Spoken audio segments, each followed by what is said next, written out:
Pergi kubur, angkat tangan dan kata, wahai orang dalam kubur, bantulah aku.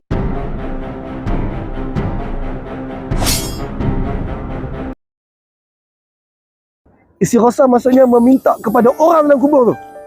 Kononnya supaya orang dalam kubur tu minta ke Allah. Arab Saudi dan juga mazhab umumnya, bukan Arab Saudi lah, ajaran Islam tak boleh istighatsah kubur ni. Tak boleh. Haram, bahkan syirik. Jadi tertubuhnya negara Arab Saudi ni antara lainnya adalah kerana membantah syirik-syirik tersebut. Justru itu hari ni dia sangat pantang kalau ada orang pergi dekat kubur lalu angkat tangan. Kita berdoa kepada Allah untuk si mayat.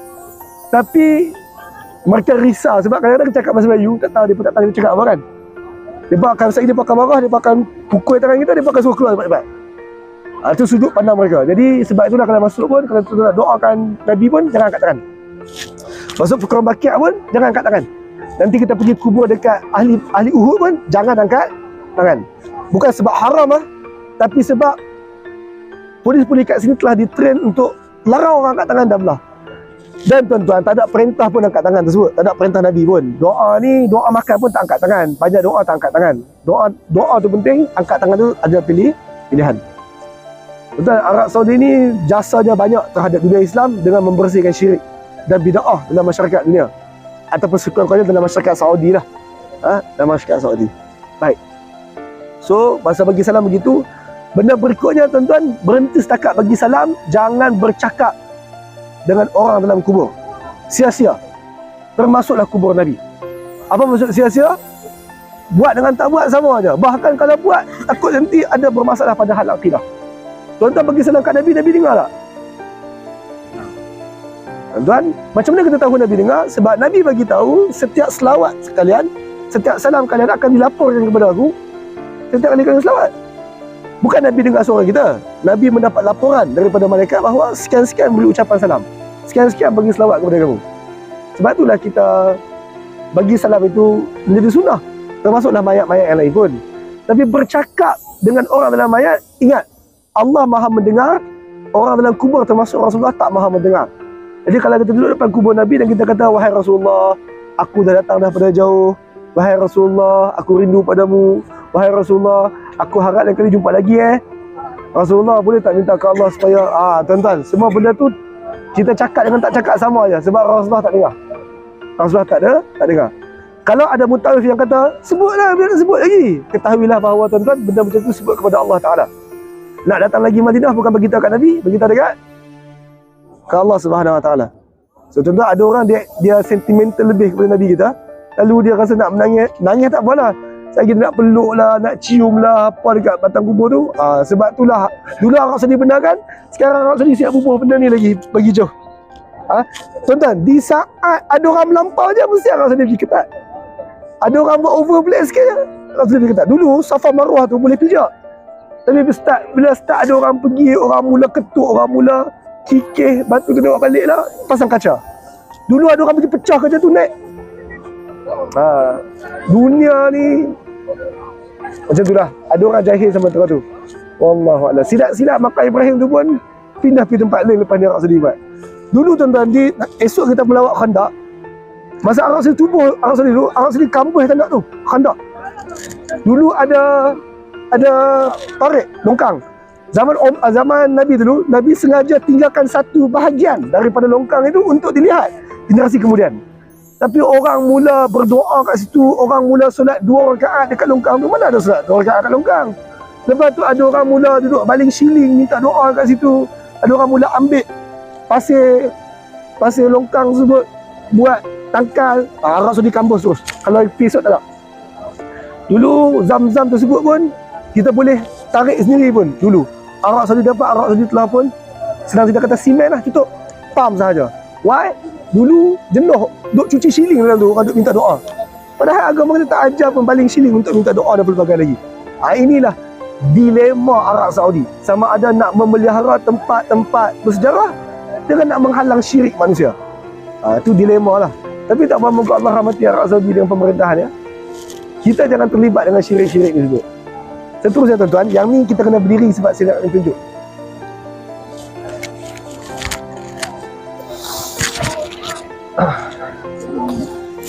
Tuan-tuan, pasal apa orang berebut masuk Raudah? Pasal apa orang berebut masuk Raudah sampai nak kena isi borang apa bagai ni?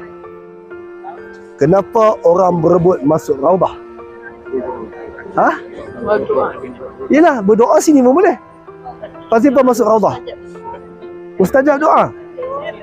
Multazam orang tak buat permit pun, multazam pun mustajab doa. Why? Raudah. Apa dia kata? Nabi ada bersabda. Nabi bersabda bahawa Antara rumah tempat solat, tempat yang paling.